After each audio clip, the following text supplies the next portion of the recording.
मेरे साथ खड़े हैं मोहम्मद हनीफ साहब मलिक, यूनाइटेड फ्रंट सदर जैसा। तो मोहम्मद हनीफ साहब से पूछते हैं कि यहाँ पे आरईटी टीचर प्रोटेस्ट कर रहे हैं, तो आपकी वजह क्या है ये जो टीचर लोग प्रोटेस्ट कर रहे हैं? असल में बात यह है कि यहाँ पर जो आरईटी टीचरों ने जहाँ पर प्रोटेस्ट करके यहाँ सड़क पर आए हुए हैं, हम ये देख रहे हैं कि हमने पहले भी इनके प्रोटेस्ट देखे, लेकिन उसमें हमने ये देखा कि वो प्रोटेस्ट जो कर रहे थे आहिस्ता आहिस्ता उन्होंने ये अपनी डिमांडें सरकार के सामने रखी थी।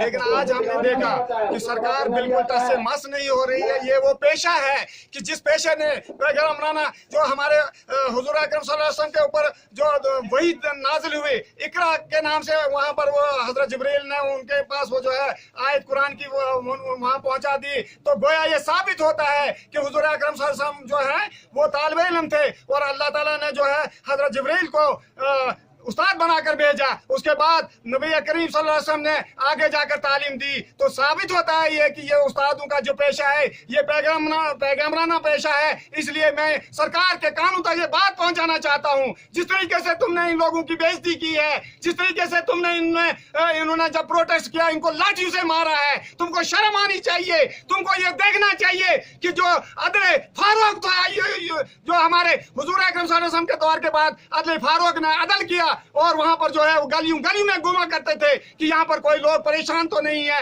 एक गली में जब वो घूमे वहां पर एक औरत को देखा, वो परेशान हाल थी, अपने बच्चों को सहला रही थी और कह रही थी कि बच्चों कोई बात नहीं, खाना आ रहा है। लेकिन आज की ये सरकार ये सड़कों पर उतरने के बावजूद इन लोगों के इन मासूम चेहरों पर जो इनको मुस्कुराहट होनी चाहिए थी, इनको परेशानियां हैं, ये रो रहे हैं, इनको मारा जा रहा है, काटा जा रहा है। हम जो है सिविल सोसाइटी आज यहाँ ऐलान करते हैं, क्योंकि मैं यूनाइटेड फ्रंट का प्रेसिडेंट भी हूँ, नेशनल कॉन्फ्रेंस का एक सिपाही भी हूँ। हमारे जो ऊपर से हमारे कायदे कारवां का हुक्म है कि तुम इन लोगों के साथ जो है अपना शाना बशाना खड़ा होकर इनकी सपोर्ट करो। तो हम नेशनल कॉन्फ्रेंस की तरफ से जो है हम ऐलान करते हैं कि हम इन लोगों के साथ हैं, क्योंकि ये जो है कौम के मेहमान हैं। इन्होंने जो है मुफ्ती जो है महबूबा मुफ्ती को पढ़ाया है और इन्होंने जो है जो यहाँ का वजीर आजम है, वजीर क्या कहते हैं प्राइम मिनिस्टर ऑफ इंडिया है और सदर जो है उनको पढ़ाया इस उस्ताद ने उंगली पकड़कर, और तब जाकर वो कानून बनाते हैं। इसलिए